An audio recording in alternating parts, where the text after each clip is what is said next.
नमस्कार, आप देख रहे हैं दिल्ली तक। मैं हूं आपके साथ अनुराधा तंवर।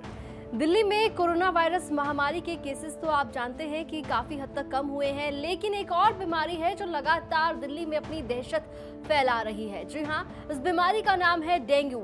एक बार फिर से दिल्ली में डेंगू के मामले बढ़ते जा रहे हैं और आपको बता दें, पिछले एक हफ्ते में डेंगू के मामले इस तरह से बढ़े कि अब तक दिल्ली में इस साल जो डेंगू का आंकड़ा है वो 1000 क्रॉस कर चुका है। जी हाँ, ताज़ा जो रिपोर्ट सामने आई है उसमें दिल्ली के अंदर 1006 डेंगू केसेस सामने आए हैं और लगातार ये आंकड़ा बढ़ रहा है। और जिस तरह से डेंगू के मामले बढ़ रहे हैं, ऐसा लग रहा है कि पिछले साल के जो डेंगू केसेस थे उससे ज़्यादा केसेस इस बार सामने आ सकते हैं।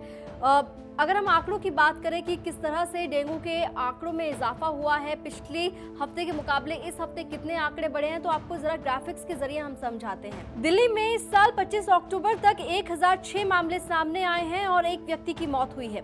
पिछले एक सप्ताह में 283 मामले सामने आए हैं। 2020 की बात करें तो 2020 में यानी कि पिछले साल 1072 डेंगू के मामले सामने आए थे। तो दिल्ली में डेंगू के जो मामले हैं वो 1000 का आंकड़ा क्रॉस कर चुके हैं। एक व्यक्ति की जान भी डेंगू की वजह से इस साल जा चुकी है। एक हफ्ते के अंदर 200 से ज्यादा केसेस एक बार फिर सामने आए थे। आपको याद होगा कि पिछले हफ्ते भी हमने जब आपके सामने डेंगू के मामलों के बारे में जानकारी दी थी, तब भी आपको बताया था कि 200 से ज्यादा केसेस सामने आए हैं और इस बार भी 200 से ज्यादा केसेस डेंगू के सामने आए हैं। अगर कोरोना की बात करें तो आपको बता दें कि कोरोना और डेंगू के मामलों को अगर कंपेयर करें तो पिछले एक सप्ताह में जो कोविड के केसेस हैं और डेंगू के केसेस हैं उसमें डेंगू के आंकड़े ज्यादा नजर आएंगे। पिछले 7 दिन में अगर कोरोना और डेंगू के आंकड़ों की बात की जाए तो कोरोना के 213 मामले सामने आए, जबकि डेंगू के 283 मामले सामने आए हैं। दिल्ली में बढ़ रहे डेंगू के मामलों को देखते हुए दिल्ली सरकार की ओर से कोरोना के ट्रीटमेंट के लिए जो बेड्स रिजर्व किए गए थे वो कम किए गए और डेंगू के इलाज के लिए उन बेड्स को अवेलेबल कराया गया है। दिल्ली सरकार की ओर से जो आदेश जारी किया गया था उसमें बताया गया था कि किस तरह से कौन से हॉस्पिटल्स हैं जहां पर कोविड के जो रिजर्व बेड्स हैं उन्हें डेंगू के ट्रीटमेंट के लिए इस्तेमाल किया जा सकता है। एक बार फिर से आपको याद दिला दें कि दिल्ली सरकार का जो आदेश था उसमें क्या कुछ कहा गया था। कोरोना के लिए आरक्षित बेड्स किए गए कम। जी हाँ, लोकनायक अस्पताल में कोरोना के लिए आरक्षित 700 बेड्स की संख्या 450 की गई। 250 बेड्स को डेंगू मरीजों के लिए उपयोग किया जाएगा। राजीव गांधी सुपर स्पेशलिटी अस्पताल में कोरोना के लिए आरक्षित 600 बेड्स को घटाकर 350 किया गया, जिसके बाद 250 बेड्स डेंगू के इलाज के लिए इस्तेमाल किए जाएंगे। इसके अलावा दिल्ली सरकार के आदेश में ये भी कहा गया था कि प्राइवेट अस्पताल और नर्सिंग होम जिनकी क्षमता 100 बेड्स या उससे ज्यादा की है वो भी 30% की बजाय अब 10% ही कोरोना के लिए बेड्स को आरक्षित रख सकते हैं।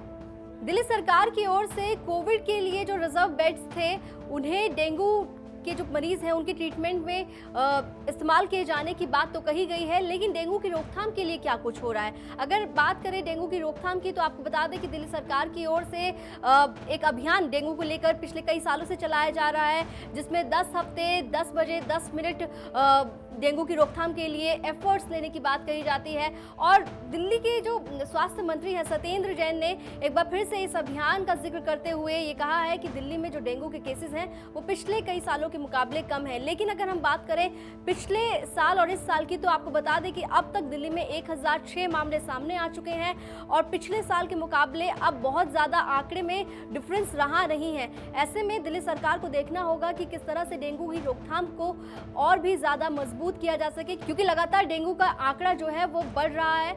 वहीं अगर सत्येंद्र जैन की बात करें तो उन्होंने 2-3 दिन पहले डेंगू की जो रिपोर्ट्स आई थी उसको लेकर एक स्टेटमेंट दी थी। क्या कुछ उन्होंने ट्वीट करके कहा था, पहले आपको वो बताते हैं। सत्येंद्र जैन ने ट्वीट करते हुए कहा था कि 10 हफ्ते 10 बजे 10 मिनट जागरूकता अभियान ने डेंगू की रोकथाम में काफी अच्छे परिणाम दिए हैं। इसके साथ ही दिल्ली सरकार के अस्पतालों में डेंगू के इलाज के लिए बेड्स बढ़ा दिए गए हैं। तो दिल्ली सरकार की ओर से कहा गया कि डेंगू की रोकथाम के लिए जो अभियान चल रहा है वो बहुत सही दिशा में जा रहा है, लेकिन साथ ही साथ जो कोविड के लिए रिजर्व बेड्स थे उन्हें अब डेंगू के ट्रीटमेंट में इस्तेमाल किया जा सकता है। लेकिन रोकथाम के लिए क्या एफर्ट्स लिए जा रहे हैं, ये एक बड़ा सवाल है। दूसरी तरफ अगर हम एमसीडी की बात करें तो आपको बता दें कि पिछले कुछ दिनों से एमसीडी डेंगू की रोकथाम को लेकर काफी ज्यादा अलर्ट दिखाई दी है। कई क्षेत्रों में देखा गया है कि एमसीडी जो है वो फॉगिंग करा रही है।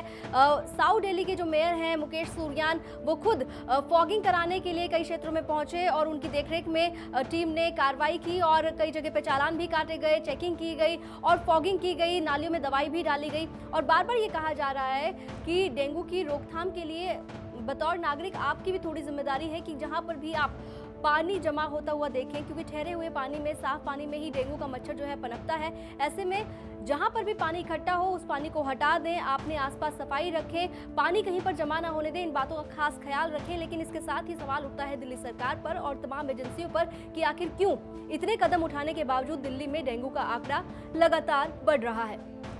दिल्ली एनसीआर से जुड़ी तमाम खबरों के लिए आप देखते रहिए दिल्ली तक।